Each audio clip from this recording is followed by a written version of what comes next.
ಭಾವನಾ ಅಕ್ಕ ಇಲ್ಲಿಗೆ ಬಂದಿದ್ದಾಳಲ್ಲ ಅದು ನನ್ನ ನೆಮ್ಮದಿಯೆಲ್ಲ ಹಾಳಾಗೋಗ್ಬಿಟ್ಟಿದೆ. ನಿಮ್ಮ ಅಕ್ಕನ ಬಗ್ಗೆ ನೀವು ಹೀಗೆ ಮಾತಾಡ್ತಿದ್ದೀರಾ? ಯಾವ ಸೀಮೆ ಅಕ್ಕ ಅಂತೆ? ಅಲ್ಲ, ನನಗಂತೂ ಅವಳನ್ನ ಕಂಡ್ರೆ ಆಗಲ್ಲ ಅಂತೀನಿ. ನಾನು ಎಲ್ಲೆಲ್ಲಿ ಹೋಗ್ತೀನೋ ನನ್ನ ಹಿಂದೆನೇ ಬಾಳ ಥರ ಬಂದು ಕಾಟ ಕೊಡ್ತಾಳೆ. ನನ್ನ ಕತೆ ಬಿಡಿ ಅತ್ತೆ, ನಿಮ್ಮ ಕತೆ ಹೇಳಿ, ನನಗೆ ಗೊತ್ತಿಲ್ವೇ? ಅಲ್ಲ ಅತ್ತೆ, ಪಾಪ ದೇವ್ರ ಥರ ಇದ್ದವ್ರು ಸಿದ್ದೇಗೌಡರು. ನಿಮ್ಮ ಹಿಂದಿಂದನೇ ಓಡಾಡಿಕೊಂಡು ನೀವು ಹೇಳಿದ್ದನ್ನು ಕೇಳಿಕೊಂಡು ನಿಮ್ಮನ್ನೇ ದೇವರು ಅಂತ ಪೂಜಿಸ್ಕೊಂಡು ಆರಾಮಾಗಿದ್ರು. ಅವಳನ್ನ ಮದುವೆ ಆದಮೇಲೆ ಅವಳು ಸರಿಯಾಗಿ ಹಿಡ್ಕೊಂಡು ಓಡಾಡ್ತಿದ್ದಾರೆ ಅವಳಿಂದನೇ. ಅದಕ್ಕೆ ನನಗೆ ಅವಳನ್ನ ಕಂಡ್ರೇ ಆಗಲ್ಲ ಅತ್ತೆ. ನೀವು ಅವಳನ್ನ ದ್ವೇಷ ಮಾಡೋದ್ರಲ್ಲಿ ಯಾವ ತಪ್ಪು ಇಲ್ಲ ಬಿಡಿ. ನೋಡಿ ಪಾಪ ನಿಮ್ಮ ಮಗನ್ನೇ ನಿಮ್ಮಿಂದ ಕಿತ್ಕೊಂಡ್ಬಿಡ್ತಾಳೆ. ಹೌದು ಅಳಿ ಅಂದ್ರೆ ಅವಳ ಮುಖ ನೋಡಿದ್ರೆ ನನಗೂ ಇಷ್ಟ ಇಲ್ಲ. ಆದ್ರೆ ಏನ್ ಮಾಡೋದು, ಸಿದ್ದೇಗೌಡನ್ಗೋಸ್ಕರ ಇದನ್ನೆಲ್ಲ ಸಹಿಸ್ಕೊಂಡಿದ್ದೀನಿ. ನಾನು ಆಡಿರೋ ಮಾತಿಗೆ ಬೇರೆಯವ್ರಾಗಿದ್ರೆ ಒಂದು ಕ್ಷಣ ಈ ಮನೇಲಿ ಇರ್ತಿರ್ಲಿಲ್ಲ. ಆದ್ರೆ ಅವಳು ನನಗೇನು ಆಗ್ಲಿಲ್ಲ ಅನ್ನೋ ತರ ನನ್ನ ಕಣ್ಣು ಮುಂದೆನೇ ಓಡಾಡ್ತಿರ್ತಾಳೆ. ನನ್ನ ಮಗ ಅವಳು ಹಿಂದಿಂದನೇ ಸುತ್ತಾ ಇರೋದನ್ನ ನೋಡೋದಕ್ಕೆ ನನ್ನ ಕೈಲಿ ಸಹಿಸಕ್ಕಾಗ್ತಿಲ್ಲ ಅಲಿ ಅಂದ್ರೆ. ಹೌದು ಅದೇ, ನೀವು ಹೂನಿ ಈಗಲೇ ಅವಳನ್ನ ಹೊರಗೆ ಕಳಿಸ್ತೀನಿ. ಅಯ್ಯೋ ಬೇಡ ಅಳಿ ಅಂದ್ರೆ, ಅವಳು ಹೋದ್ರೆ ನನ್ನ ಮಗನ ಅವಳು ಹಿಂದೆನೇ ಹೋಗ್ಬಿಡ್ತಾನೆ. ಈಗೇನೋ ನನ್ನ ಕಣ್ಣು ಮುಂದೆ ಇದ್ದಾನೆ, ಅಷ್ಟೇ ಸಾಕು. ಅದೇ ನೀವೇನು ಯೋಚನೆ ಮಾಡಬೇಡಿ.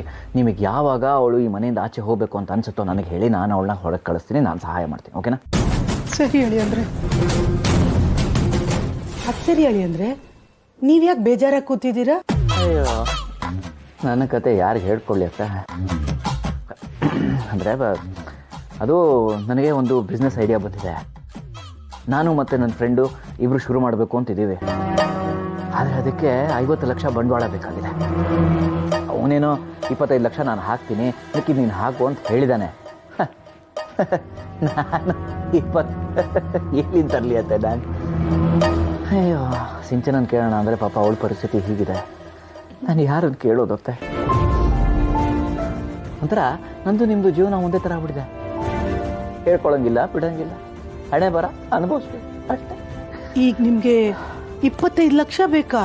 ಹೌದು ಅತ್ತೆ, ಯಾರ ಹತ್ರ ಕೇಳಿ ಯಾರು ಕೊಡ್ತಾರೆ? ಅದು ಅಲ್ಲದೆ ಈ ಮನೇಲಿರೋರಿಗೆಲ್ಲ ನನ್ನ ಮೇಲೆ ನಂಬಿಕೆನೇ ಇಲ್ಲ ಅಂತೀನಿ. ನಾನು ಏನೇ ಮಾಡಿದ್ರು ಎಲ್ಲ ಹಾಳು ಮಾಡೋದಕ್ಕೆ ಅನ್ನೋ ದೃಷ್ಟಿಕೋನದಿಂದನೇ ನೋಡ್ತಾರೆ ಹೊರತು ಪ್ರಯೋಜನ ಇಲ್ಲ. ನಾನು ನಿಮ್ಗೆ ನಂಬ್ತೀನಿ ಅಳಿ ಅಂದ್ರೆ. ನೀವು ಉದ್ಧಾರ ಆದ್ರೆ ನನ್ನ ಮಗಳು ಸಂತೋಷವಾಗಿ ಚೆನ್ನಾಗಿರ್ತೀನಿ. ಅವನ ಹತ್ರ ಬಡ್ಡಿ ವಸೂಲಿ ಮಾಡ್ದೇನಾ? ಇವತ್ತು ಸಂಜೆ ಒಳಗಡೆ ತಂದು ಕೊಡೋದಕ್ಕೆ ಕೇಳ ಅವನಿಗೆ. ಚೆನ್ನಾಗಿರೋದಿಲ್ಲ ಅಂತ ಹೇಳೋ. ಸರ್ ನಮಸ್ಕಾರ ಸರ್. ಸಂತೋಷ್ ಅವರು ಏನು ಇಷ್ಟು ದೂರ ಬಂದ್ಬಿಟ್ಟಿದ್ದೀರಾ? ಹೋದ್ಸಲ ಬಂದಾಗ ನಿಮ್ಮ ಸವಾಸನ ಬೇಡ ಅಂತ ಹೋಗಿದ್ರಿ, ಇವಾಗ ಇಷ್ಟು ದೂರ ನಿಮ್ಮ ಪಾದ ಬೆಳೆಸ್ಬಿಟ್ಟಿದ್ದೀರಾ. ಏನು ಸಮಾಚಾರ? ಜೀವನ ಅಂದರೆ ಕಷ್ಟ, ಕಷ್ಟ ಅಂದರೆ ಸಾಲ, ಸಾಲ ಬೇಕು ಅಂದರೆ ನಿಮ್ಮ ಹತ್ರ ಬರಲೇಬೇಕಲ್ವ ಸರ್? ಎಷ್ಟೋ ಸಲ ಅನ್ಕೋತೀನಿ ಸರ್ ಇಂಥ ಕಡೆ ಬರಬಾರ್ದು ಅಂತ. ಆದರೆ ಏನು ಮಾಡೋದು, ವಿಧಿ ಕೆಲವು ಸಲ ಇಂಥ ಕಡೆ ಕರ್ಕೊಂಬಂದ್ಬಿಡುತ್ತೆ. ಚೆನ್ನಾಗಿ ಮಾತಾಡ್ತೀರಾ. Thank you sir. ಕೂತ್ಕೊಳ್ಳ ಸರ್? ಕೂತ್ಕೊಳ್ಳಿ. ಹಾಂ. ನನ್ನಿಂದ ಏನಾಗಬೇಕೀಗ? ಈ ಮನೆ ಪತ್ರನ ಇಟ್ಕೊಂಡು ನನಗೆ ಒಂದು 25 ಲಕ್ಷ ಸಾಲ ಬೇಕಾಗಿತ್ತು.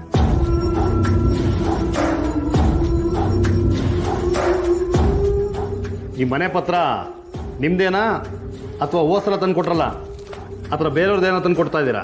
ಅಯ್ಯಯ್ಯೋ, ಹಾಗೇನಿಲ್ಲ ಸರ್, ಇದು ನನ್ನ ಹೆಸರೆಲ್ಲ ಇದೆ, ಬೇಕಾದ್ರೆ ಚೆಕ್ ಮಾಡಿ.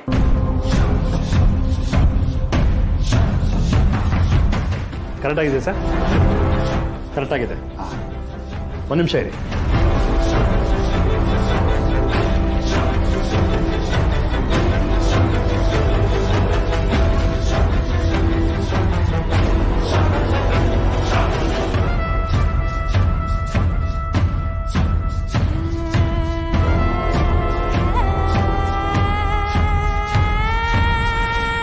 ಸರ್ ನಾನು ಸ್ವಲ್ಪ ಚೆಕ್ ಮಾಡಲ ಸರ್?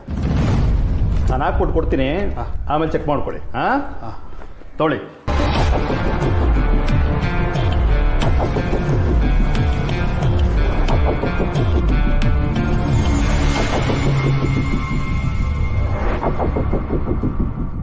ಕರೆಕ್ಟ್ ಆಗಿದೆ ಸರ್.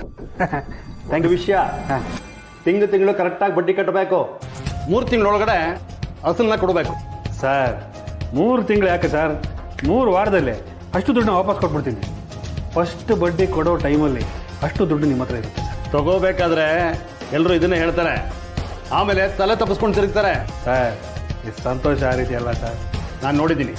ಬಿಡಿ ಸರ್, ಬರ್ತೀನಿ ಸರ್. Thank you sir.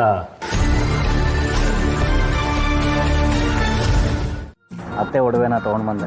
ಏನ ಅತ್ತೆ ಒಡವೆನ ತೊಗೊಬಂದ್ಯಾ? ಅವ್ರು ಹೇಗೆ ಕೊಡೋದಕ್ಕೆ ಒಪ್ಕೊಂಡ್ರು? ಮೊದಲು ಒಪ್ಕೊಳ್ಳಿಲ್ಲ ಬ್ರೋ. ಆಮೇಲೆ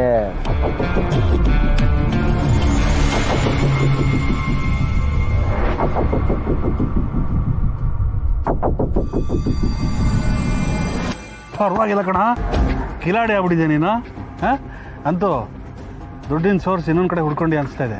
ಸುಮ್ಮನೆರಪ್ಪ, ನಾನು ಈ ದುಡ್ಡು ತಂದಾದ್ಮೇಲೆ ಭಯ ಶುರು ಆಗ್ಬಿಟ್ಟಿದೆ. ಈ ವಿಷಯ ಏನಾದರೂ ಅವರು ನಮ್ಮ ಮಾವಂಗೆ ಹೇಳ್ಬಿಟ್ರೆ ನಮ್ಮ ಮಾವ ನನ್ನ ಸಿಗುತ್ತೆ ತೋರಣ ಕಟ್ಬಿಡ್ತಾರೆ ಅಷ್ಟೇ. ಹಾಗೆಲ್ಲ ಏನೂ ಆಗಲ್ಲ ಕಣ. ಈಗ ನಿನ್ನ ಮನೆಯಲ್ಲಿ ನಿನ್ನ ಮೇಲೆ ಯಾರಿಗೆ ಗೌರವ ಇಲ್ಲದೆ ಇದ್ರು, ನಿಮ್ಮ ಅತ್ತೆಗೆ ನಿನ್ನ ಮೇಲೆ ಸಾಫ್ಟ್ ಕಾರ್ನರ್ ಇದೆಯಪ್ಪ, ಅವ್ರು ಯಾರಿಗೂ ಹೇಳಲ್ಲ ಬಿಡು. ಆದರೂ 2-3 ದಿವಸದಲ್ಲಿ ವಾಪಸ್ ಕೊಡದೆ ಹೋದರೆ ನನ್ನ ಕತೆ ಮುಗಿದಾಗೆ. ಅದು ಹೇಗೆ ಮುಗಿಯುತ್ತೆ?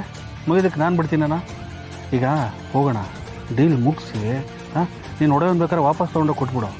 ನಾನು ನನ್ನ ಮನೆ ಪತ್ರನ ಅಡ ಇಟ್ಟು ಡಬಲ್ ಬಡ್ಡಿಗೆ ದುಡ್ಡು ತೊಗೊಂಬಂದಿದ್ದೀನಿ. ಫಸ್ಟು ಡೀಲ್ ಮುಗಿಸಿ ದುಡ್ಡು ತೊಗೊಂಡು ಅವ್ರ ಮುಖದ ಮೇಲೆ ಬಿಸಾಕಬೇಕು. ಫಸ್ಟ್ ಬಡ್ಡಿ ಉಳಿಯುತ್ತೆ. ಸರಿ, ಏನೋ ಮಾಡ್ಕೋ, ನಾನು ಹೊರಡ್ತೀನಿ. ಹಾಗೆ ಎಲ್ಲಿಗೆ ಹೊಡ್ತೀಯಾ? ಮನೇಲಿ ಪೂಜೆ ಇಟ್ಕೊಂಡಿದ್ದಾರೆ ಕಣ. ಸಿಂಚನ ಮತ್ತು ನನ್ನ ಜಾತಕದಲ್ಲಿ ಅದೇನೋ ದೋಷ ಇದೆಯಂತೆ, ಅದಕ್ಕೆ ಪೂಜೆ ಮಾಡಿಸ್ತಿದ್ದಾರೆ. ನಾನಿಲ್ಲದೆ ಇದ್ರೆ